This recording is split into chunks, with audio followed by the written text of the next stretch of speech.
Once upon a time, well, in the early 1900s, there was a giant country called Russia, ruled by a man who believed he had been handpicked by God. His name? Tsar Nicholas II. No elections, no sharing power, no listening to feedback. His word was law. But beneath the glitter of his palace, Russia was like a volcano, ready to blow. Russia was split into two worlds. In one world, a tiny group of nobles and church leaders lived in insane luxury. Think gold plates, diamond crowns, and endless feasts. In the other, millions of peasants toiled on land they didn't own, hungry for both food and justice. In the cities, factory workers slogged through brutal shifts in cramped, dirty factories. Their pay? Barely enough to survive. There was no middle class to speak of. And if you complained, the Okhrana, the Tsar's secret police, made sure you disappeared. Siberia became the destination for dreamers and rebels. 1905, the first tremor. Years before the big revolution, Russia got its first taste of rebellion. In 1905, after a humiliating defeat in the Russo-Japanese War, angry workers marched to the Tsar's palace asking for help. What did they get? Bloody Sunday. Troops opened fire, killing hundreds. The nation exploded in protests and strikes. The Tsar panicked and set up the Duma, a parliament, to calm people down. But surprise, he kept shutting it down whenever it disagreed with him. The fire fumed beneath the surface. In 1914, Russia joined World War I, and things went from bad to worse. The army suffered one disaster after another. Soldiers were sent to fight without boots, without guns. The economy collapsed. Food vanished from store shelves. Prices soared. People starved. And Tsar Nicholas? He left the capital to command the army, leaving his German-born wife Alexandra and the mysterious Rasputin running the government. Even more chaos. 1917. The people rise. By 1917, the country was done.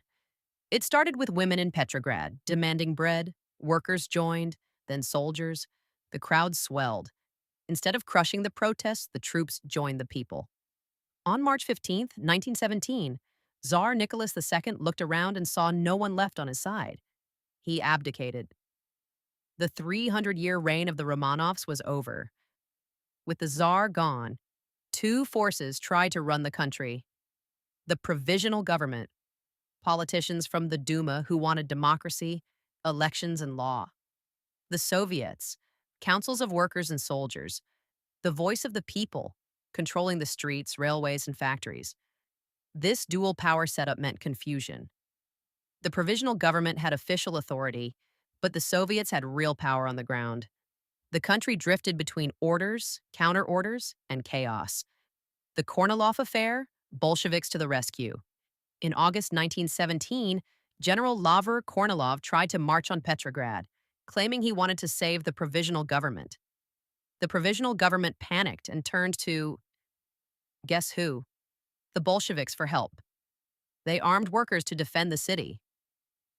Kornilov's plan collapsed, and suddenly the Bolsheviks looked like heroes.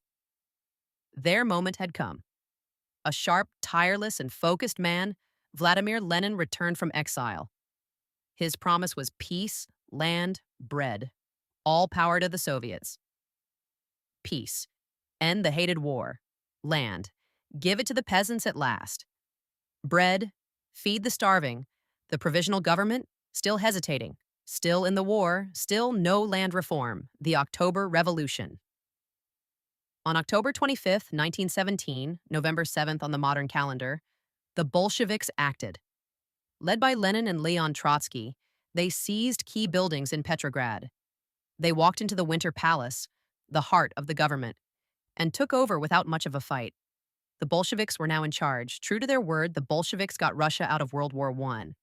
The peace treaty of Brest-Litovsk was signed on March 3, 1918, between the new Bolshevik government of Soviet Russia and the Central Powers, Germany, Austria-Hungary, Bulgaria, and the Ottoman Empire, during World War I.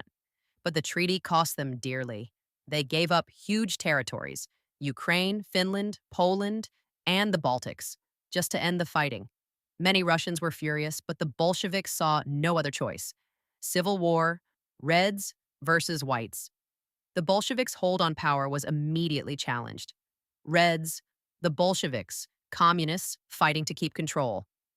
Whites, a messy alliance of royalists, liberals, rival socialists, backed by Britain, France, the US, and others afraid of communism spreading.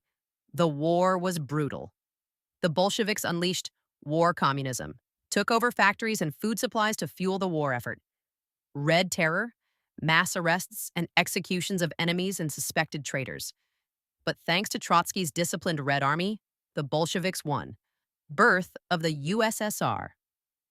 In 1922, the world met a new superpower, the Union of Soviet Socialist Republics, USSR.